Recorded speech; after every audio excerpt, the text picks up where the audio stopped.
Look at her, she's spittin' nerdy. Look at her, she's spittin' nerdy. Can't you see she's spittin' nerdy? Look at her, she's spittin' nerdy. Good morning, friends. I just arrived at the gym and I am off to go do day 6 of week 2 of map split, and I am very excited for this workout. For some reason, it took me so long to get out of the house this morning. It took me like 2 hours to like get up, get dressed, and get out of the house.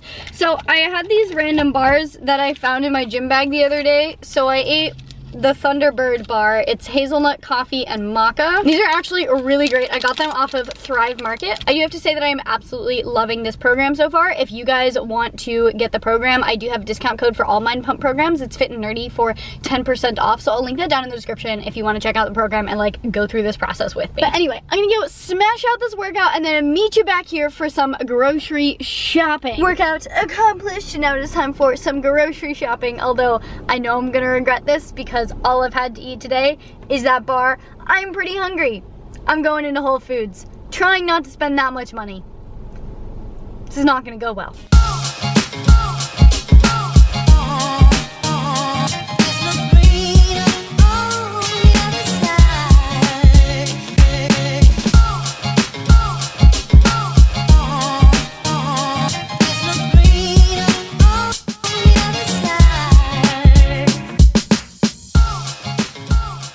I think I managed to stick mostly to my list, which was nice, and I actually ended up not getting something on my list that I actually kind of need because I didn't realize how expensive it was because I always get it on Thrive Market, and then I saw it at Whole Foods and I was like, oh. So I'm gonna wait until I do my next little Thrive Market haul to get some avocado oil. Oh, and I also have some super exciting news, like the most exciting news ever.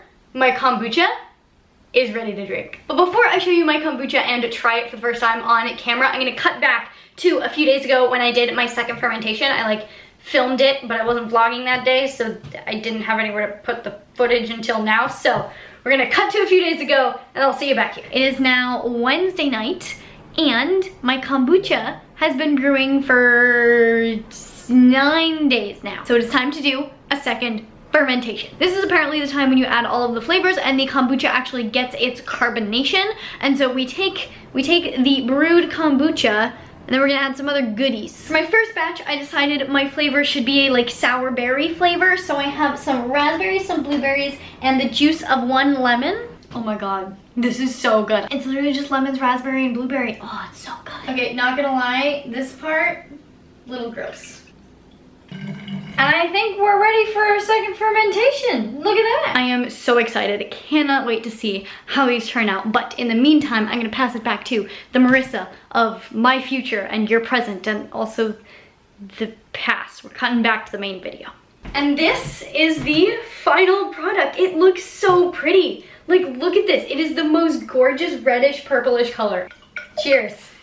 This is amazing. It's kombucha. Guys, I did it. Oh my God, you guys. I am so happy. This is incredible. I think I'll pour myself a little bit more and have it with my breakfast, which I need to make because it's now like 3:30 p.m. and all I've eaten is that bar and I am hungry. For breakfast, I'm going to have a veggie scramble. Ah, yes. A nice warm protein-filled breakfast for my post-workout meal. I guess it's not technically breakfast because I broke my fast with the bar, but it's breakfast food, so whatever. So tomorrow is theoretically my last day that I'm testing out my theoretical maintenance calories before I start this reverse diet. So my plan from here is to weigh myself tomorrow, see if my weight has changed significantly. If not, we're gonna start bumping up the calories. But I wanted to backtrack a little bit with this whole reverse diet discussion because every time I bring it up, I get a ton of questions about it, and so I gave you guys an opportunity on Instagram to ask some questions initially, so I'm going to start addressing them throughout the next like 4 or 5 videos or however long this goes on. If you guys continue to have questions, I will continue to try to answer them. So today I just wanted to focus on the purpose of a reverse diet and who should maybe consider doing one. With a normal diet in the weight loss sense of the term, the goal is to eat less so that you can lose weight, and this isn't part of the goal, but one of the effects is that it slows down your metabolism.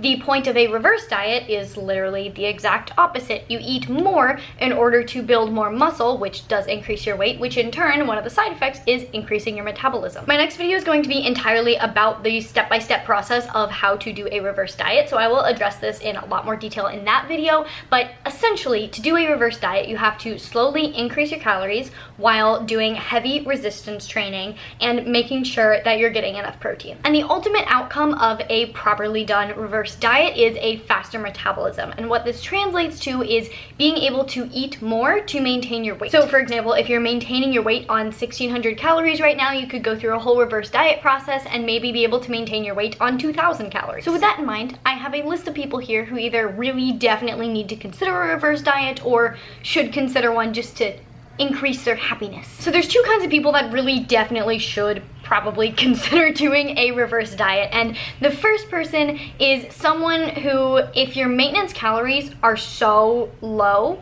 that you can't physically put in enough micronutrients into those calories to keep your body functioning properly, like if you have to eat so little that you become nutrient deficient in various nutrients not because you have an absorption issue, not because you're just not eating enough of it, but because you literally just like can't get enough nutrients on the food that you're eating, then you definitely should consider a reverse diet. Another kind of person that should seriously consider a reverse diet is someone who feels extremely deprived and not satiated on the number of calories that they need to consume to maintain their weight. And the reason this person should consider a reverse diet is because if you feel this way on the number of calories you need to maintain your weight, it's very difficult to maintain your weight and to maintain a healthy weight. This situation sets you up for massive binging. It sets you up for a bad relationship with food because you feel extremely restricted even though you're eating what you're supposed to. And this is under the assumption that you're eating a relatively healthy diet with a good distribution of macronutrients. Because, you know, if you're eating 2000 calories of highly processed refined carbs, that's probably not going to keep you full no matter what. So if you're doing what you feel like you should be doing and eating what you feel like you should be eating and feeling extremely deprived and restricted, a reverse diet is probably a good idea. And then there are some people for whom a reverse diet is much less critical but can still be extremely helpful. And the first of these people is someone who just wants to be able to eat more to maintain their weight. Maybe, you know, you're happy eating 2000 calories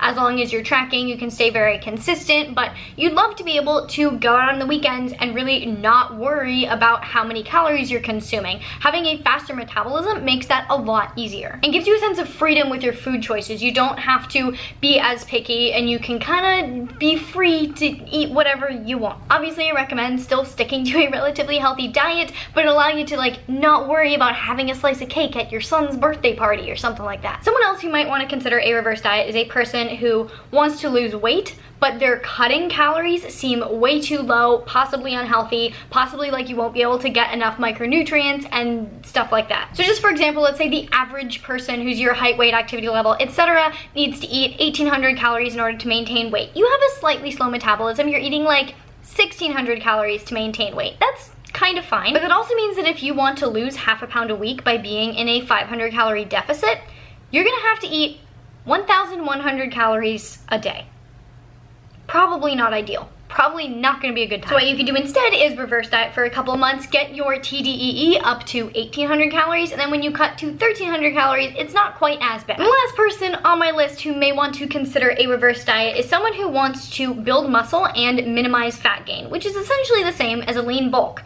And the process is essentially the same. A more traditional bulk is gonna put you in like a 300 to 500 calorie surplus, which definitely will help you build a lot more muscle a lot quicker, but you aren't gonna be able to convert all of those calories into muscle, so you will gain quite a bit more fat than if you do it in a very slow and steady way with much smaller increments of increasing your calories as you would do in a reverse diet. That's not to say that one way is necessarily better than the other if your only goal is to build muscle, but if you also want to minimize fat gain, then being in the smallest usable surplus possible to convert all of the surplus calories into muscle is much more ideal. So for me personally, I am doing this reverse diet for two of those reasons. The first is to do a lean bulk. I want to gain some muscle. I want to shape my body a little bit more. I've talked about this in a bunch of previous videos, so I won't go on and on about it, but I want to grow my hamstrings, I want to grow my glutes, I want to grow a little bit of my back, but I also want to minimize fat gain in the process. And then my other goal with this is generally just to speed up my metabolism in order to be able to eat more to maintain weight. I'm currently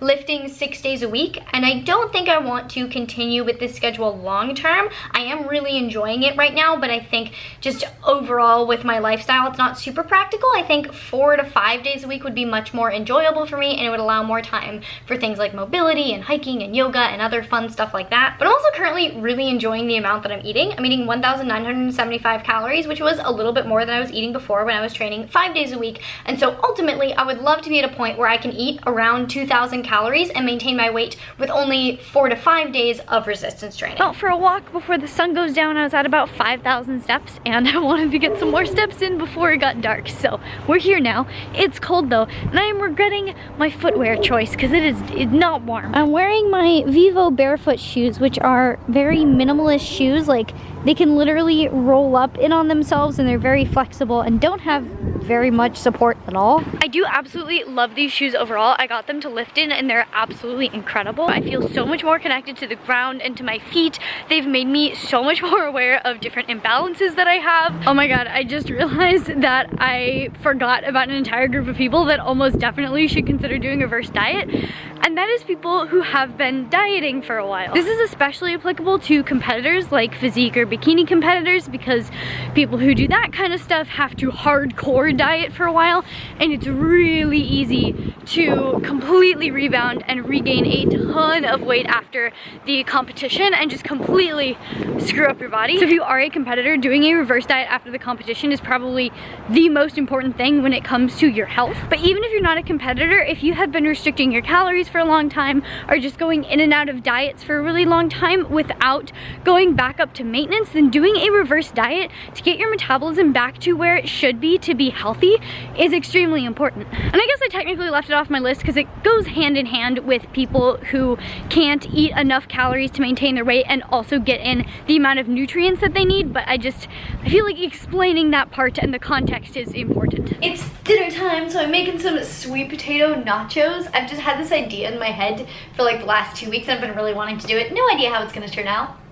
Probably gonna be good though, because it's sweet potato. But I did want to take a second to answer a few more of your guys' questions, because what I said earlier didn't address quite everything. And one of the questions was how to know if you have a slow metabolism, or if you are in kind of the danger zone of not eating enough to get enough nutrients. And as far as I can tell, there's no hard and fast rule for this, so I'm kind of just making this up based on my own personal understanding of nutrition. And this is going to vary from person to person, but I would say generally you want to be within about 15% of average. So 15% of about what the IFYM calculator would give you when you try to calculate your TDEE using that calculator. So for example, if you put in all your information and the IFYM calculator tells you you should be eating 2,000 calories to maintain weight, if you're eating less than about 1,700 calories to maintain weight, that's a sign that you might want to reverse diet. And then most of the rest of the questions pertain to at what point a person could healthfully start a reverse diet. So do you need to be at a certain body fat percentage? Do you need to get to a healthy body fat percentage first? And honestly, this is kind of, it should be done kind of on a case-by-case basis, because there are so many different factors to take into consideration. For example, if someone is obese to the point where it's harming their health, then yes, they should probably focus on fat loss first. But if someone is obese and trying to lose weight and they're maintaining weight on 1,000 calories, they're probably gonna need to speed up their metabolism first. Okay, dinner is ready, but before we talk about that, we're gonna go into the fun part of the video, where we learn from Marissa's mistakes. I recently acquired a little bit of cast iron cookware, and so I've been trying to use that, but I'm not used to the fact yet that it doesn't have the grippy thing on the handle. Y'all can see where I'm going with this. I put my cast iron pan in the oven to get warm before I cooked my meat in it. And I took it out of the oven with like the hand grippy, the hot, you know what I'm talking about. Put it on the stove, everything was going okay, and then didn't think about it, went to move it, forgot it had been in the oven. Burned my hand a little bit. 425-degree cast iron, right on my palm. So that was fun. I am okay. Like, I don't think it burned that bad. It's just a little bit shiny and a little bit wrinkly. It's not even very blistery, and it kind of stings, but like, it's okay. It's just a little bit right there, and I definitely got a little bit on my fingers, but you can't even see any sort of damage whatsoever. What's really gonna be fun is trying to deadlift with a burnt hand. That's probably not gonna happen. Anyway, before my dinner gets cold, this is what it turned out to be. I was not prepared for such a massive plate of food, or else I would have built it on a bigger plate. I think I'm gonna have to just dump it into a bowl. I just layered some lettuce and then some sweet potato chips and then meat and then more lettuce and then more sweet potato chips and then more meat. Got my hand all bandaged up now, so don't worry, it doesn't even hurt at all anymore, so I think I'm gonna be totally fine. I was just reviewing MyFitnessPal and I realized that I logged an entire other thing to have with my dinner that I completely forgot about, probably because I burned my hand. I was gonna make like a homemade avocado dressing to put on top of the nachos. That didn't happen, so now I'm like 300 calories behind. Luckily, I was planning on making an adaptogenic hot chocolate, so I'm just gonna add like everything that I can to that to get the calories up. It's still gonna be a little short for the day, but I'll just eat extra tomorrow and it will be fine. So for my hot chocolate, I'm gonna be using just a little bit of the cashew milk. I have the collagen fuel in chocolate coconut from Primal Kitchen just to get a little bit of extra protein and collagen, obviously. I'm gonna use a little bit of cacao powder to make it more chocolatey. Then for the adaptogens, we have the Reishi hot cocoa mix from SIGMATIC and ashwagandha from Sun Potion, and I'm just gonna add a sprinkle of cinnamon. And then to get in some healthy fats and extra calories, I'm gonna use a little bit of cacao butter as well as the chocolate mushroom gold nugget ghee that has multiple adaptogens including reishi chaga and turkey tail. So for dessert, I ended up with this lovely adaptogenic hot chocolate, and then I'm also gonna have half a bar of my Chocolate Guys chocolate. This is the Bolivian chocolate. If any of you are thinking about ordering from him, this one's my favorite. And somehow I managed to get this to come out to 430-ish calories, so I'm only like 150 calories short for the day, so I can easily make that up tomorrow. I ended up having 86 grams of protein, 153 grams of carbs, and 97 grams of fat for a total of 1,835 calories. That is about how my macro split has been turning out. So far this week, I've personally felt really good, getting about 20% of my calories from protein, 50% of my calories from fat, and 30% of my calories from carbs.